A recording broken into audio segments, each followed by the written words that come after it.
tout ce qu'il faut, comme disait Béchir Ben Ahmed, le jour où on déclare les États-Unis d'Afrique, le lendemain, 24 heures après, nous sommes le 4e pays du monde. Pourquoi nous n'en voulons pas? Bill Clinton, en 2011-2012, à Washington, il dit que le jour où le Congo-Brazzaville, le Congo-Kinshasa, le Gabon, il dit uniquement ces 3 pays, le jour où ils acceptent de s'unir, ils forment une entité qui pèse 31 000 milliards de dollars. 31 000 milliards de dollars, plus que le budget des États-Unis, de l'Inde, du Japon et de la Chine. C'est absolument incroyable. Quel est le problème des Africains? Quel est le problème de nos dirigeants? C'est pour ça que je dis toujours 3 problèmes: leadership, leadership, leadership. Bonjour, bonsoir l'Afrique, bonjour chers Africains, bonjour chers Afro-descendants. C'est toujours un grand plaisir quand le monde se retrouve autour des questions de grand intérêt pour l'avenir de l'Afrique. Cette Afrique qui est notre patrimoine commun, cette Afrique qui nous a donné la vie, l'Afrique qui nous unit ici, cette Afrique qui a pourtant tout donné aux autres, mais qui malheureusement demeure le continent de tous les maux. Dans le même temps, tout le monde s'accorde à dire que finalement, l'Afrique a tout. Rien ne manque à l'Afrique. Elle a les ressources, elle a les hommes, elle a des compétences. Mais comment faire finalement pour relever les défis existentiels? C'est tout l'intérêt résumé, bien entendu, de cette conférence virtuelle que nous tenons aujourd'hui sur l'Afrique, dont le thème est l'Afrique face à ces défis existentiels. Une conférence initiée et organisée par le Congrès pour la Renaissance du Congo, le CRC. Avant de vous rappeler le programme de cette conférence, mesdames, messieurs, chers Africains, chers Afro-descendants, je m'en vais donc inviter Loriké à nous présenter ce que c'est le CRC, donc le Congrès pour la Renaissance du Congo. Loriké. Bonjour Christian, bonjour à tous. Bonjour chers panafricanistes. Le Congrès pour la Renaissance du Congo est une plateforme associative qui regroupe les Africains de façon générale, les Congolais en particulier, de tous les genres, de toutes les cultures et de toutes les professions, qui ont pour objectif de restaurer la démocratie, la liberté et la paix au Congo-Brazzaville, et aussi d'œuvrer pour la renaissance de l'Afrique. Voilà qui sont résumés la définition, du moins les objectifs que poursuit le CRC. Merci Loriké, merci pour votre attention soutenue, chers Africains, chers Afro-descendants. Alors voici donc le programme de notre conférence sur l'Afrique. Je rappelle, le thème c'est l'Afrique face à ces défis existentiels. Nous aurons donc à suivre tour à tour 6 thèmes. Le tout premier, c'est l'Afrique face à la mondialisation et aux rapports de forces internationaux. Insécurité, terrorisme, guerre, fragilité des États. Ce thème sera développé par le docteur Cheikh Tidiane Gadio. Loriké, oui, s'il te plaît, qui est donc le docteur Cheikh Tidiane Gadio? Alors, le docteur Cheikh Tidiane Gadio est une personnalité politique panafricaine de premier plan qui a occupé des postes importants sur le continent africain ces 2 dernières décennies. Il est né en 1956 à Saint-Louis, sur la côte nord-ouest du Sénégal, sur l'île de Ndar. Le docteur Cheikh Tidiane Dello est marié et père de 3 enfants. Donc, après une formation militaire à l'école Le Pitrané de Saint-Louis, le docteur Cheikh Tidiane Gadio a continué donc ses études à l'Université de l'État d'Ohio et en France, à Paris. Nommé plusieurs fois envoyé spécial sur les questions de prévention et de résolution des conflits en Afrique, le docteur Cheikh Tidiane Gadio a été ministre d'État, ministre des Affaires étrangères du Sénégal de 2000 à 2009. Il est également un ancien candidat à l'élection présidentielle de 2012 Le docteur Cheikh Tidiane Gadio est actuellement vice-président de l'Assemblée nationale du Sénégal. Il est également président de l'Institut panafricain des stratégies, paix, sécurité, gouvernance, IPS. Alors voilà donc ce que l'on peut retenir du docteur Cheikh Tidiane Gadio. Docteur. Alors, j'ai des amis de l'Institut panafricain de stratégie que nous avons créé en 2012 qui ont tous réagi, ils étaient très enthousiastes par rapport au thème de notre conférence. L'un d'entre eux, le professeur Youssou Mbargane Guissé, socio-anthropologue, philosophe très très brillant qui a écrit beaucoup de livres sur l'Afrique et sur nos sociétés. Il m'a envoyé un petit mot que je pense important. Il dit que nous avons innové par notre thème, l'Afrique face à ces défis existentiels, parce qu'il dit que la notion de défi renvoie à un problème crucial, un obstacle de taille qui semble incontournable mais qu'il faut surmonter. Il dit que la notion d'existence renvoie au vécu, à la perception et aux réactions des différents acteurs confrontés à ces défis. Il demande de souligner l'originalité du sujet de cette conférence. Il trouve être une véritable innovation parce qu'en général, les Africains organisent des conférences, des réunions pour parler des défis du continent en termes matériels, croissance, PIB, ou alors sous un angle simplement politique. Il dit qu'ici, l'approche est plus humaine, plus basique et plus essentielle. Et il dit que la notion d'existentiel renvoie à la perception des différents acteurs de la crise, du modèle de développement, des inégalités sociales, de l'état et de la démocratie, des choix stratégiques des pays, et renvoie également au comportement, aux attitudes, aux prises de position des différents acteurs et à leurs stratégies spécifiques pour faire face aux défis. Recherche de solutions, adaptation, feinte, contournement, défaitisme, etc. Donc, je pense que c'était intéressant de vous parler de cette définition du professeur Youssou Guissé, de ce qu'on appelle donc les défis existentiels de l'Afrique. J'ai choisi franchement de me concentrer pour l'essentiel sur les thèmes suivants. La poursuite de la balkanisation de l'Afrique, que j'ai nommé le processus de l'hyperbalkanisation du continent ou le nouveau partage de Berlin, qui est en cours. De la sécurité, l'attaque terroriste massive contre l'Afrique. Et enfin, la question existentielle numéro 1 pour l'Afrique, le défi de l'unité et de l'État fédéral.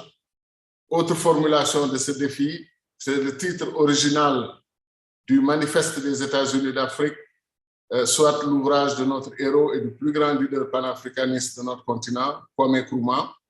Et son titre est clair, l'Afrique doit s'unir ou périr. Et c'est ça le défi aujourd'hui. L'Afrique doit s'unir ou périr, c'était le titre original. Peut-être pour des raisons d'élégance, ils s'en sont arrêtés à l'Afrique doit s'unir. Alors, sur la mondialisation, qu'il suffise de dire que ceux qui ont contesté son existence ou sa réalité doivent être ahuris aujourd'hui par l'impact instantané de la guerre de la Russie contre l'Ukraine, boulanger guinéen qui, à défaut d'augmenter le prix du pain, diminue le poids de la baguette pour s'en sortir. Le boulanger sénégalais qui explore le pain à base de mil ou à base d'autres céréales. L'aéroport de Dakar perturbé avant-hier par la crise énergétique et les difficultés du transport maritime international liées à la guerre de la Russie contre l'Ukraine, sans oublier la déprime mondiale devant la paralysie des Nations Unies, l'impuissance de la fameuse OTAN, qui pourtant avait infligé aux Africains le même supplice du sentiment d'impuissance et d'injustice en détruisant sous nos yeux la Libye, sans pitié et sans retenue, et en jetant nos États sahéliens en pâture au terrorisme mondial. Le vice-président de notre Institut panafricain de stratégie, le professeur et savant africain émérite Moussa Seck, me rappelait hier seulement par écrit ce qui suit à propos de la dialectique faim et guerre, faim F-A-I-M et guerre. Si on place une règle au Mexique, dit-il, qui s'étend jusqu'en Inde, en Asie, tous les pays rencontrés peuvent ainsi produire du blé. Le professeur Seck est un agronome hors pair. Donc il dit tous les pays rencontrés peuvent ainsi produire du blé, la ligne du blé. Les premières variétés de blé à haut rendement ont été d'abord testées au Mexique par le prix Nobel Norman Borlaug, américain, puis élargies en Inde en passant par l'Afrique, dont le Sénégal et le plateau éthiopien. Une grande bande géoclimatique entre le Sahel et la zone tropicale sud humide à partir de l'Ouganda pourrait abriter des champs de blé. Nous le savons maintenant, par une décision politique et concertée des responsables africains, l'Afrique pourrait submerger le monde de blé à feu continu, c'est-à-dire toute l'année. Il faut rappeler que plusieurs centres d'origine du blé se trouvent en Afrique.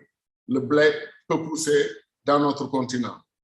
Alors, la démonstration du professeur Seck, je ne peux pas tout dire ici parce que ça me prendrait quasiment le reste de mon temps, mais en résumé, il insiste sur le fait que l'Afrique possède ainsi 8 bandes géoclimatiques parallèles du nord au sud qui se compléteraient et qui s'alternent tous les 6 mois. Par exemple, le climat tempéré au nord, où on récolte les agrumes oranges et clémentines durant l'hiver, correspond à l'été en Afrique du Sud où on récolte les raisins. Un autre exemple, dans le Sahel, d'avril à décembre correspond à la saison des mangues, tandis que 6 mois après, la mangue commence à mûrir au sud. On peut citer beaucoup d'autres exemples parce qu'ils divisent l'Afrique en 2 parties quasiment égales où on peut faire les mêmes préconisations agricoles 2 fois dans l'année.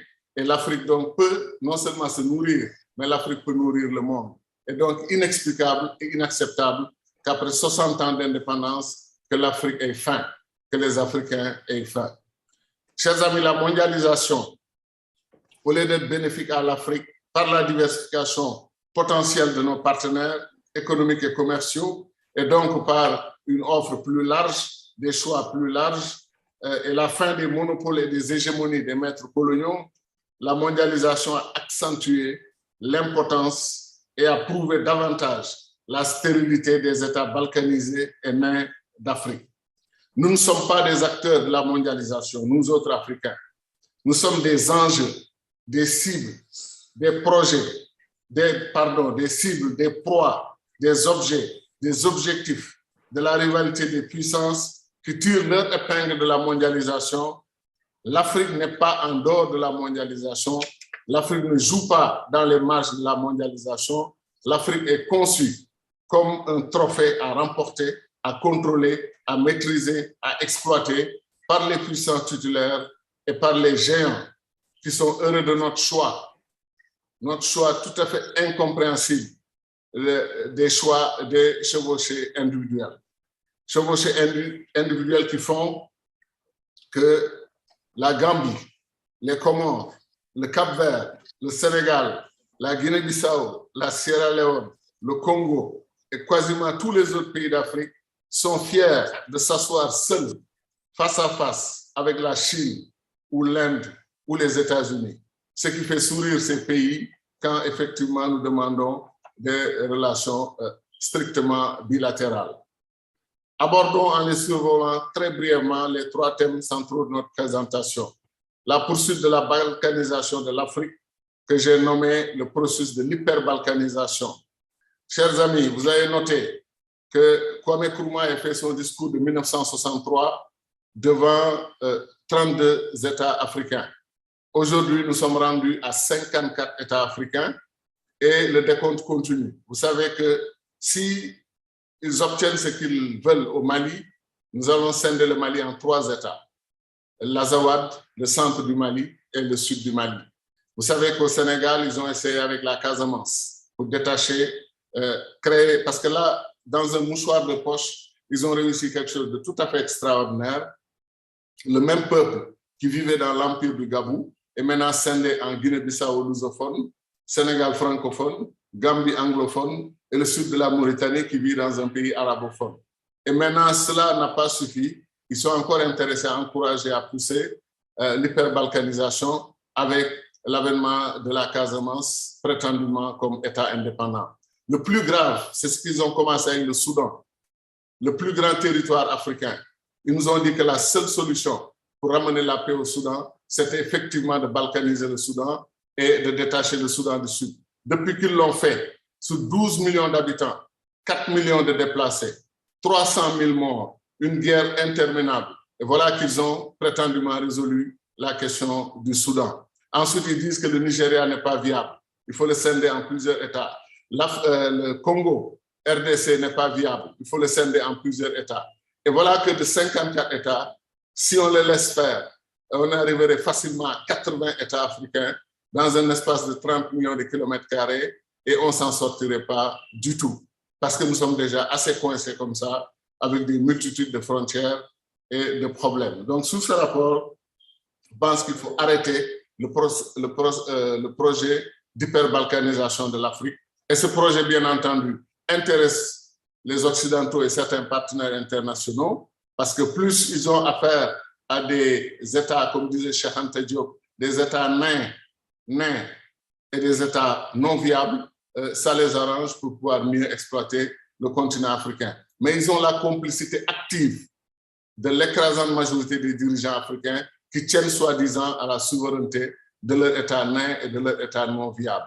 Et donc, sous ce rapport, le débat entre Africains, nous devons nous occuper d'abord des Africains, c'est-à-dire de notre leadership, avant de nous occuper des puissances qui bénéficient de notre balkanisation. Ensuite, la question de la sécurité et l'attaque terroriste massive contre l'Afrique. Cheikh Anta Diop disait la sécurité précède le développement. Alors récemment, j'ai vu de soi-disant théoriciens qui nous disent non, attendez, l'insécurité de l'Afrique est due au non-développement. C'est parce que nous sommes pauvres qu'il y a l'insécurité. Alors je leur dis, entre 1960 et l'attaque des terroristes à partir de 2010, est-ce qu'on avait cessé d'être pauvre? Est-ce qu'on était riche? Est-ce que c'était pour cette raison qu'on n'avait pas été attaqué? Comment un Ben Laden, millionnaire en dollars, peut être considéré comme un pauvre? Un Baghdadi avec sa montre Rolex de $100 000 peut être considéré comme un pauvre. C'est totalement faux de dire aux Africains que c'est à cause de la pauvreté que vous êtes attaqués. Nous sommes attaqués pour une problématique beaucoup plus importante, beaucoup plus sérieuse. Les terroristes du monde entier ont compris les vulnérabilités des Africains, les faiblesses que nous avons nous-mêmes créées, et ils pensent que l'Afrique est prenable. Et ils sont venus prendre leur part d'Afrique, leur part du continent africain. Les eaux, les forêts, les ressources naturelles, tout cela les intéresse. C'est un projet global qu'ils ont, et eux, malgré leurs divisions, y compris idéologiques et religieuses, ils ont accepté de mutualiser. Ils travaillent ensemble, ils nous attaquent sous tous les angles, sous tous les fronts. De l'Algérie où cela a commencé la guerre contre le terrorisme, aujourd'hui ils sont au Mozambique, en passant par la RDC, le Nord Cameroun, le Nord Nigeria, le Tchad, le Kenya. Ils ont bien entendu occupé toute la bande sahélienne. Ils sont intéressés par la façade maritime, le Sénégal, la Côte d'Ivoire, le Bénin. Et le Bénin, ils ont commencé leur action. Le Golfe de Guinée. Ils sont partout dans le continent africain. Et on ne peut pas comprendre qu'à ce jour, l'Union africaine n'a pas appelé un sommet sur le terrorisme. La plus grande menace existentielle de l'Afrique aujourd'hui, qui est le terrorisme. Donc, le fait de ne pas comprendre que la sécurité vaut tous les engagements, vaut toutes les concessions, me pose un énorme problème par rapport à nos dirigeants. Et je fais le pari que les terroristes veulent déplacer l'épicentre du terrorisme mondial en Afrique. Ça leur semble beaucoup plus facile, plus faisable. Et beaucoup savent, certains d'entre vous le savent, qu'ils veulent commencer par ce qu'on appelle le califat islamique à l'horizon 2025, qui engloberait quasiment tous les pays du Sahel et une bonne partie des pays de la CEDEAO. Et ce n'est pas du jeu, ce n'est pas des prédictions comme ça à la légère, c'est un travail méthodique, systématique, bien organisé. Ils avancent dans le projet. Aucune réponse africaine crédible. Aucune. On parle d'armée africaine, d'armée régionale, certains se mettent à sourire. Et qu'est-ce qu'ils nous brandissent? Nous sommes des États indépendants et souverains. Nous sommes des États indépendants et souverains. Et je dis que si les panafricanistes de notre continent veulent reprendre les choses en main, il faut attaquer ces deux concepts de souveraineté et d'indépendance. C'est le plus grand leurre, la plus grande tromperie qui a été faite aux Africains depuis 1960. Et nous y adhérons, nous continuons nous tous de parler de souveraineté. Quelle souveraineté? Quelle indépendance? Avons-nous une monnaie commune africaine indépendante? Avons-nous notre armée? Avons-nous notre diplomatie commune? Avons-nous notre citoyenneté commune? Toutes ces questions, nous les mettons de côté et nos leaders et nous-mêmes parlons de notre souveraineté, notre indépendance. Je dis que les vrais États fédéraux, comme aux États-Unis, comme l'Inde et ailleurs, les États gardent une bonne dose de souveraineté importante, en réalité, elles mutualisent ce qu'elles veulent mutualiser. Comme aux États-Unis, je le disais souvent, à l'époque de Barack Obama, je croyais que le président des États-Unis peut donner des ordres au Texas, à la Californie, à Utah, à New York. C'est impensable. Précisément pourquoi? Parce que c'est des États qui gardent un pourcentage de souveraineté sur certaines questions. Ce qu'ils mutualisent, c'est la monnaie, c'est la défense, c'est la diplomatie, c'est le commerce extérieur. Terminé. Tout le reste, chaque État dirige son État comme il le souhaite, et chaque État a sa constitution, a son assemblée, etc., etc. Ce que les Africains n'arrivent pas à comprendre. Faire les États-Unis d'Afrique ou faire des fédérations régionales n'empêche aucun pays de garder sa souveraineté sur un certain nombre de questions. Si on fait une monnaie commune africaine, vous ne voulez pas de cette monnaie commune africaine, pourquoi pas? Allez-y, mais vous verrez les résultats en très peu de temps. Donc, sous ce rapport, ce n'est pas une bonne chose de continuer de prétendre que les Africains peuvent s'en sortir en prétendant qu'ils sont souverains et indépendants. Troisième point, peut-être dernier point, la question existentielle numéro 1 pour l'Afrique, je le maintiens, c'est le défi de l'unité et de l'État fédéral. Nous ne pouvons pas faire face à la mondialisation qui veut nous absorber. Quand je parle de nouveau partage de Berlin, les zones d'influence sont en train d'être redécoupées en Afrique. Les gens se battent pour contrôler davantage le continent. Il y a des crises avec les anciennes puissances coloniales, mais on a vu des Africains faire l'apologie d'une nouvelle tutelle, c'est-à-dire sortir de la tutelle occidentale française, par exemple, pour aller faire l'apologie de la tutelle de la Russie. Inacceptable. Russie, Chine, Inde, etc., Brésil, chacun défend ses intérêts. La seule tutelle qu'il nous faut, c'est la tutelle d'un État fédéral africain. Moi, je dis par exemple que la CEDEAO a atteint ses limites historiques, ne peut pas aller plus loin que ce qu'elle a accompli. Pourquoi? Parce qu'en 1975, quand on crée la CEDEAO, Cheikh Anta Diop a lancé un avertissement solennel. Il dit voilà nos dirigeants qui nous font encore le coup de l'unité par l'économie. Il dit l'économie, ce n'est pas le domaine où on peut faire de l'unité, c'est le domaine de la compétition, la rivalité, etc. Il dit l'unité, c'est une question d'idéal, c'est politique. C'est politique. Commençons par la Fédération des États de l'Afrique de l'Ouest, plutôt que de nous dire communauté économique des États de l'Afrique de l'Ouest, pour freiner le projet fédéral politique. Abdoulaye Wade, l'ancien président du Sénégal, éminent panafricaniste, disait qu'il ne comprenait pas pourquoi les gens ne comprenaient pas que l'intégration n'est pas essentiellement économique, elle est d'abord politique. Il disait que lui, il a enseigné à l'Université de Dakar pendant des années le cours d'intégration économique. Il dit que sa dernière leçon et sa dernière phrase, c'était de dire à ses étudiants, tout ce que je vous ai dit pendant toute l'année prouve que l'intégration est avant tout politique. C'était sa dernière phrase, pour que les gens le comprennent ainsi. Mais nos dirigeants, pour éviter de parler de l'union politique, préfèrent nous parler de communauté économique. Ça n'a marché nulle part, ça n'a pas, comme disait l'autre, ça n'a pas marché, ça ne marchera pas et nous perdons du temps. Donc, moi, je suis par exemple pour que la CEDEAO, devant sa crise, les coups d'État militaires, changement anticonstitutionnel, les attaques djihadistes, la crise de la jeunesse qui se sent trahie, abandonnée, qui opte pour ces solutions, ou partir, ou à l'intérieur préparer ce que j'appelle des déferlantes, c'est-à-dire des jeunesses qui risquent de surgir sur la scène politique et sociale et créer une situation chaotique dans nos pays parce qu'ils ont besoin de vivre. Comme disait mon ami le professeur Moussa Seck, si vous privez un être humain de ses repas, de sa capacité à se nourrir, vous lui demandez de se révolter immédiatement parce qu'on peut tout gérer, se battre pour plus de liberté, plus de démocratie, mais on ne peut pas rester 2-3 jours sans manger. Et donc, c'est fondamental. Et la jeunesse africaine nous interpelle et demande qu'on s'occupe de ces problèmes où elle-même s'occupera de nous, s'occupera des élites, s'occupera de nos États. Donc, je dis que la CEDEAO, avec toutes ces crises entre ses mains, doit faire le bond qualitatif pour devenir une fédération des États de l'Afrique de l'Ouest. Cette peur presque ancestrale du Nigeria doit tomber, doit s'arrêter. Le Nigeria est un pays africain qui a fait preuve de dignité et de réussite en étant la première économie du continent, en se battant pour cela. Peut-être qu'elle pouvait être le double de ce qu'elle est si elle était mieux gouvernée, mieux gérée, mais le Nigeria est en train de faire des progrès. Et le Nigeria peut même représenter l'Afrique dans beaucoup de dossiers si nous arrivons à régler ces questions et à faire tomber ces histoires d'anglophones, francophones, lusophones, etc., etc. Donc, chers collègues, j'ai beaucoup d'autres choses à dire, mais je ne veux pas monopoliser la parole.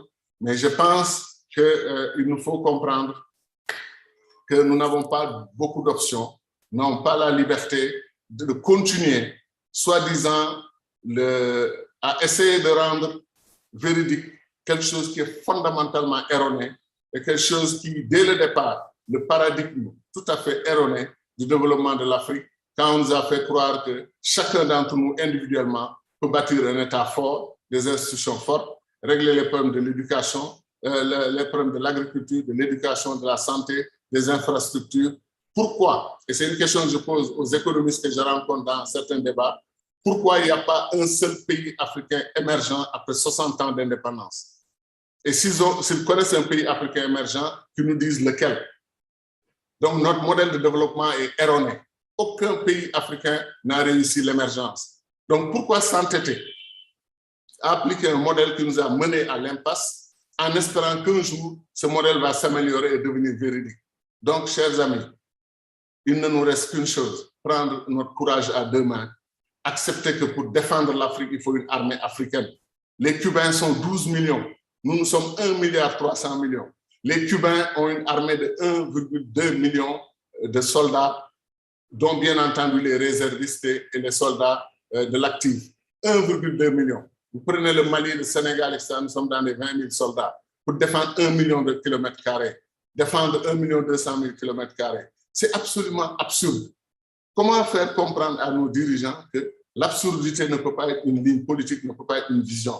Et ça, c'est à nous tous de prendre notre responsabilité. Dans les débats, peut-être je reviendrai à d'autres questions. Mais l'Afrique a tout le potentiel aujourd'hui, les plus grandes richesses du monde.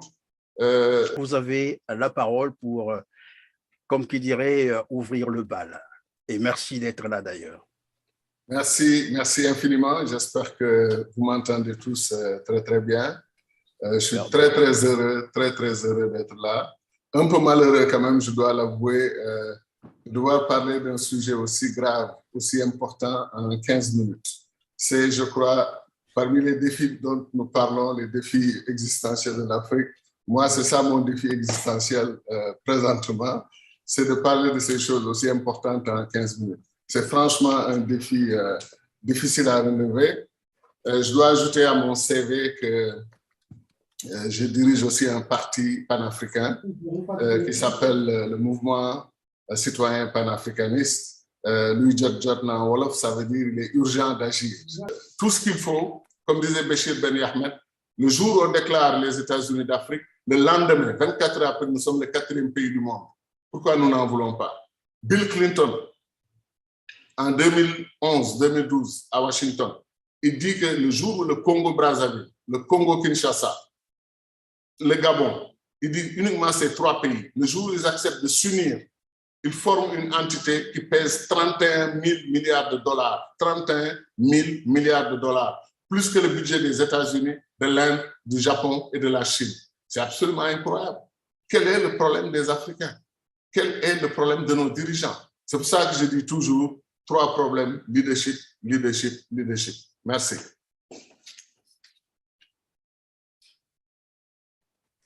Merci beaucoup, Dr Cheikh Tidiane Gadio, de votre exposé, très intéressant d'ailleurs. Vous avez donc essayé un peu de nous parler, puisque vous avez pris 3 axes en parlant de la poursuite de la balkanisation, vous avez parlé de l'impact du conflit ukrainien en Afrique. Et dans tout cela, je retiens plutôt lorsque vous avez dit « nous avons intérêt à nous unir, sinon nous allons tous périr ».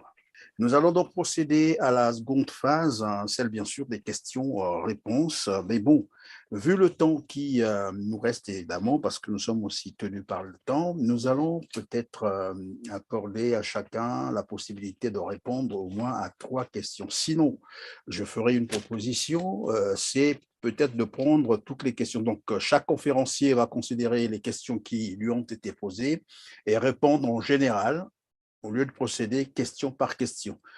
Alors donc, on va donner la parole au docteur Cheikh Tidiane Gadio de répondre aux questions, mais de manière peut-être globale, ce serait nettement mieux. Merci. Docteur Cheikh Tidiane Gadio, la sécurité précède le développement. Comment expliquez-vous les sanctions des Occidentaux via la CEDEAO contre le Mali? Ensuite, une autre question. Le leadership qui fait défaut sur le continent, est-ce une fatalité ou c'est la faute aux colons? Enfin, Monsieur Machili nous vous pose la question suivante. Faut-il procéder à une révolution continentale? Y a-t-il des dirigeants africains actuels favorables à cette vision de choses? Monsieur Mabika vous a posé 3 questions. Première question, quelle suite donner à cette initiative? Mais bon, c'est plus à l'endroit des organisateurs. La seconde question, pourrions-nous créer un réel cadre de travail pour pérenniser ce genre d'activité, je suppose, afin d'imaginer une véritable création des États-Unis d'Afrique que nous appelons de tous nos voeux? Et enfin, par où devons-nous commencer pour la réalisation des États-Unis d'Afrique? Par une union politique ou une armée africaine? Toujours pour le docteur Gadio, comment expliquer l'acharnement de la CEDEAO face au Mali? Voilà de façon brève les quelques questions que j'ai récupérées sur le chat. Alors, docteur Tidiane Gadio, vous avez la parole. Merci. Oui, je vous remercie. Je pense effectivement que ça a été globalement un débat très, très, très riche, avec beaucoup d'angles d'analyse qui convergent fondamentalement vers des points de vue similaires. Le problème, effectivement, maintenant, c'est de dépasser la rhétorique pour passer à l'action, peut-être. Je sais que beaucoup d'entre nous travaillent à passer à l'action, mais l'urgence panafricaniste aujourd'hui, pour moi, par exemple, c'est de s'opposer le plus radicalement possible à cette hérésie qu'ils appellent Agenda 2063. Je trouve ça catastrophique de dire aux Africains que les problèmes du continent seront réglés en 2063. Vous vous rendez compte? Voilà des dirigeants qui disent être pressés de réaliser l'unité africaine, de régler les problèmes du continent, mais ils nous donnent rendez-vous en 2063. Alors, dans mes conférences et rencontres, je blague toujours, mais j'y crois, en disant que je ne signerai l'agenda que si tous ceux qui signent pour 2063 prennent l'engagement d'être là en 2063 pour qu'on fasse le bilan de leur plan. Donc, c'est pour vous dire que je suis horrifié, moi, par l'agenda 2063. L'Afrique n'a pas le temps de dirigeants anti-panafricanistes qui se cachent derrière de gros discours, mais qui ne croient pas du tout en l'Afrique, qui ne croient pas en l'unité de l'Afrique. Alors, ils nous renvoient aux calendes africaines, quoi, pour ainsi dire. Donnez-nous du temps, nous, on veut d'abord diriger nos petits États, les rendre viables, etc. Et puis après, on parlera d'unité africaine. Donc, moi, je demande à tous les panafricanistes, partout où ils sont, de se démarquer de l'agenda 2063. C'est une vaste blague qu'on est encore en train de vendre à l'Afrique. On a vraiment d'autres urgences beaucoup plus sérieuses que cela. Sur la question de la tutelle, malheureusement, je n'ai pas bien entendu la question telle que rappelée par notre sœur Karine. Mais ce que je veux dire simplement, je dis qu'il est hors de question pour nous de rompre avec une tutelle pour aller chercher une autre tutelle. C'est ça que je dis. Il est temps que la volonté d'indépendance et de rupture avec l'ordre ancien soit une volonté réelle et sincère. Nous avons un refuge, c'est l'Afrique. Nous sommes riches, nous sommes puissants, nous avons un bel avenir parce que nous avons une belle histoire. Et comme disait un de mes amis, encore une fois, le professeur Seck, il faut installer nos bureaux dans le futur et non pas les installer dans le passé et surtout dans les rivalités des puissances mondiales. Nous ne roulons pour personne, nous ne roulons que pour l'Afrique et pour les Africains. Et bien entendu, dans les Africains, j'inclus la diaspora.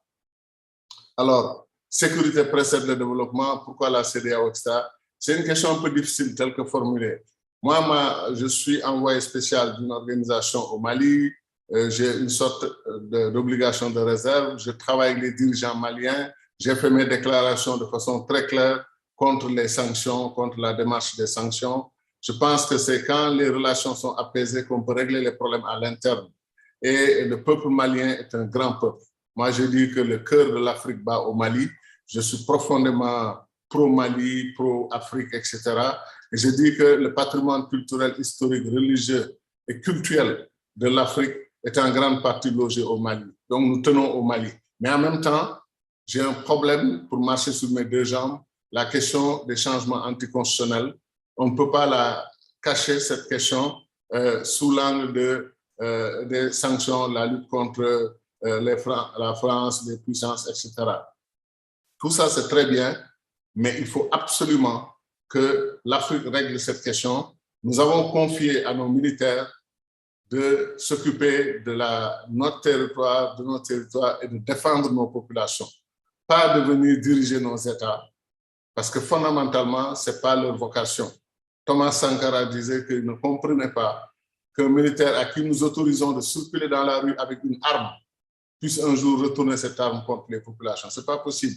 Mais il faut qu'on s'entende. Où on est dans l'armée, où on est dans le civil, où on sort de l'armée, on veut faire de la politique, on vient faire de la politique. Donc, franchement, cette situation de régime militaire dans notre sous-région et dans le continent africain, du Soudan à d'autres pays, c'est une question maintenant qui pose la question de la carence de leadership et de l'échec du leadership des civils.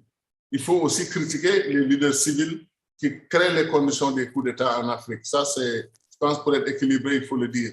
Mais en même temps, il nous faut régler ces problèmes de changement anticonstitutionnel. Il faut qu'on trouve d'autres mécanismes pour dire notre mécontentement, pour changer de régime sans forcément utiliser la force militaire. Ça pose problème. Alors, pour la question du leadership en Afrique, déficit de leadership, est-ce que c'est la faute des colons? Moi, par contre, en tant que panafricaniste aussi, convaincu, je pense que la période de blâme de l'extérieur pour nos problèmes doit être tempérée maintenant par le fait que nous devons prendre notre destin en main. Ça veut dire accepter nos fautes. Il y a beaucoup de fautes et de crimes graves commis contre les Africains par les Africains eux-mêmes, par des dirigeants africains eux-mêmes. Donc, parfois, c'est un refuge confortable de dire que tout ce qui nous arrive, c'est l'extérieur, y compris quand nous avons de mauvais leaders, ils sont fabriqués par l'extérieur. Ils sont complices de ces processus. Les sergents-chefs, des lieutenants, etc., ont fait des coups d'État dans nos pays, ont commis des catastrophes. Que la puissance tutélaire coloniale soit en partie responsable, oui.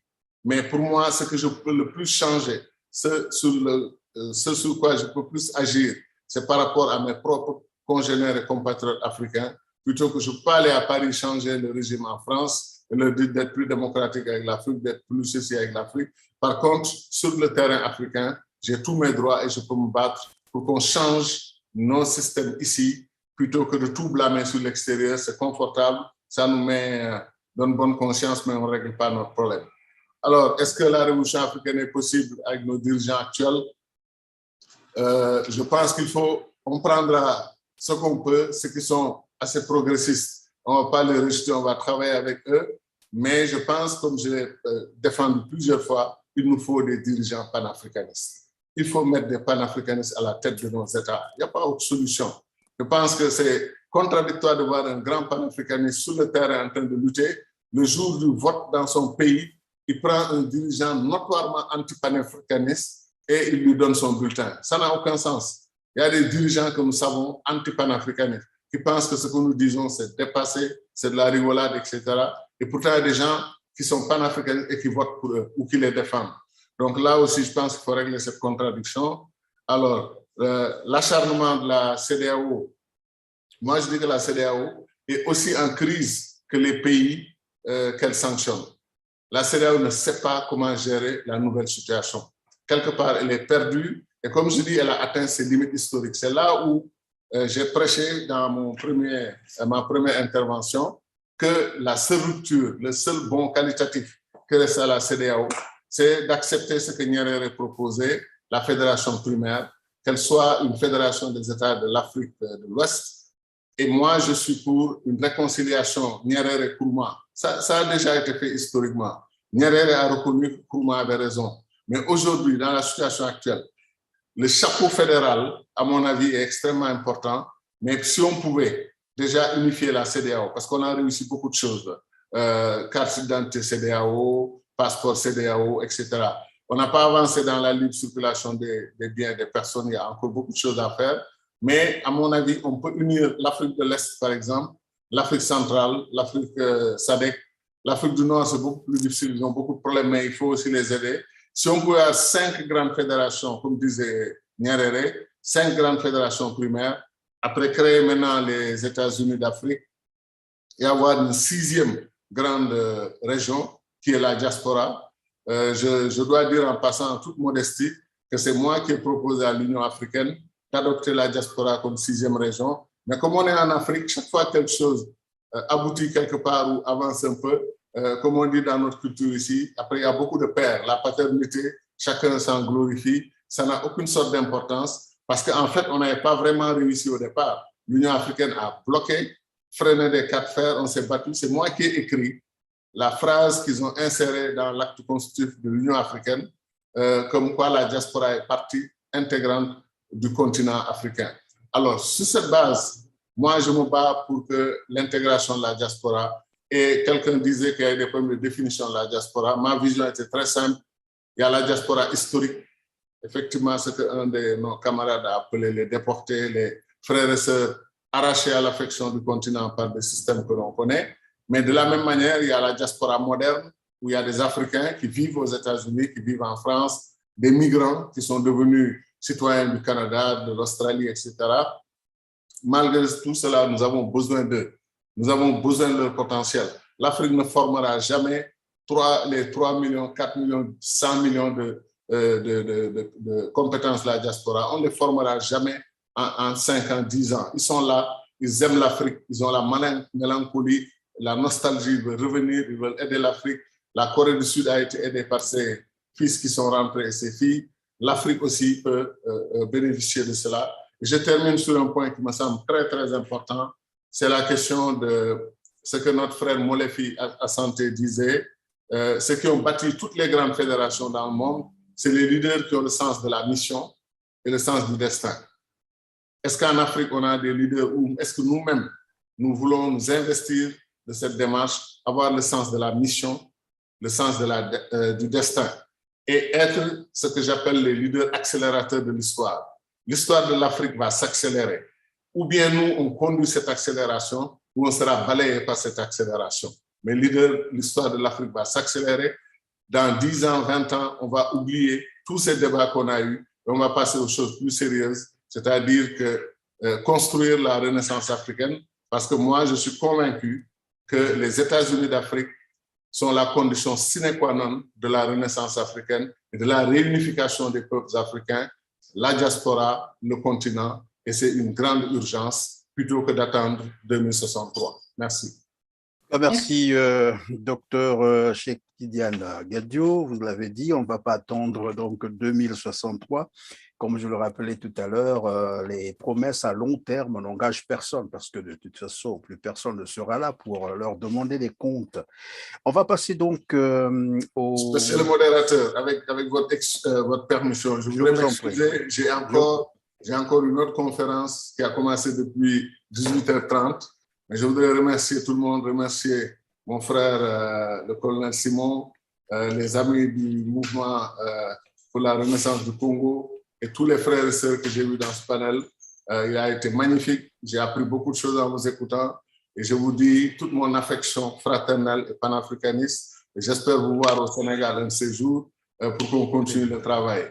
Comme disait l'autre, chaque fois, les Africains savent commencer quelque chose, mais parfois, ils ne peuvent pas tenir dans la durée et dans la continuité. Ce qui a été commencé aujourd'hui, ici, il faudrait qu'on puisse le continuer d'une façon ou d'une autre. Je vous remercie tous infiniment. Merci. Merci, docteur Tidiane. Ça a été un honneur pour nous de vous avoir eu ce soir.